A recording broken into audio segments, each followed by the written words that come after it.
this is how we jive for mass communication. Here I'm again with another video.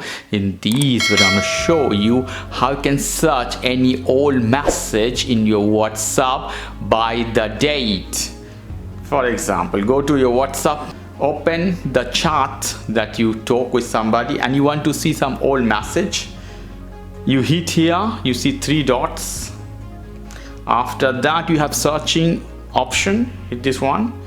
Here you can see one option, something as a calendar. You hit this one. You can go according to calendar which date message you want to see. December 15, I hit this one, hit OK. So December 15 message appear here. You can see 15 December 2023. So this is the way you can find any old message very easy and simple in your WhatsApp Messenger in Samsung Galaxy S20 Ultra or any other version of Samsung phone. Okay guys, if you like this video, please do subscribe to my channel. If you like this segment, please give me a thumbs up. Take care till then, bye.